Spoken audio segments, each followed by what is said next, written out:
আপনি কোনো পুরুষকে বদলাতে পারবেন না, কারণ তারা জেদি, একপ্রখা এবং নিজের বিশ্বাসে অটল। কিন্তু আপনি তাকে ভালোবাসলে সে নিজে থেকে বদলে যাবে। তার আচরণ, কথার টোন অটোমেটিক পরিবর্তন হবে। নারী শক্তিশালী কেউ না, সে শক্ত হতে গেলে ভেঙে যাবে, পেঁচাতে গেলে কেটে যাবে। সে মূলত কোমল, পানির মতো তরল, এতটাই কোমল যে তারপরও সে পৃথিবীর সবচেয়ে শক্ত পুরুষও গলে যেতে বাধ্য। কখনো সংসারে অমিল দেখা দিলে একবার নিজেকে যাচাই করুন। দেখুন আপনার আচরণ নারী সুলভ আছে কিনা। আপনি কারো শখের নারী হওয়ার আগে ভাবুন, কারো শখের হওয়ার মতো করে তাকে ভালোবাসতে পারছেন কিনা।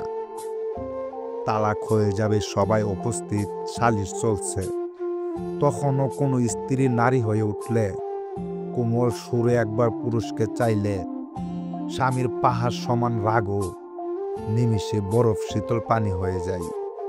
এটাই দাম্পত্যের রসায়ন।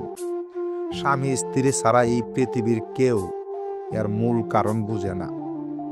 সেজন্য বলি, সমস্যা হলে মায়ের কাছে ফোন নয়, আপনার পুরুষকে বুঝুন। সে বাহিরে থাকে, টাকা ইনকাম করে, বহু লোকজনের সাথে সে উঠা বসা লেনদেন। কোনো কারণে তার মেজাজ বিক্ষিপ্ত হতে পারে। নারীর কাজ যত কঠিনই হোক, সে সমাজ ফেস করে না, ফলে নিজেকে সংযত ও নিয়ন্ত্রিত রাখা তার পক্ষেই সম্ভব। তাই আপনার পুরুষ বাইরে থেকে এলে তার যত্ন নিন। চেহারা ফ্যাকাশে দেখালে তখনই কি হয়েছে জিজ্ঞাসা না করে তাকে পানি দিন। বলুন, একটু গোসল করে আসেন, খাবার দেই। পরে ঠান্ডা মাথায় জিজ্ঞেস করুন কি হলো। পুরুষ কখনো জেতে, কখনো ঠকে। তার জেতাটা যেমন এনজয় করেন, ঠকাটাও মেনে নিন। সে কোথাও লস করে এসেছে মানেই বকাঝকা করবেন এমন নয়। হেরে যাওয়ার অনুভব তারও আছে, বরং সাপোর্ট দিন, সহজ করুন, সময় বুঝে পরামর্শ দিন। এই যে ম্যানেজ করার ব্যাপার, এটা নারীদের আছে।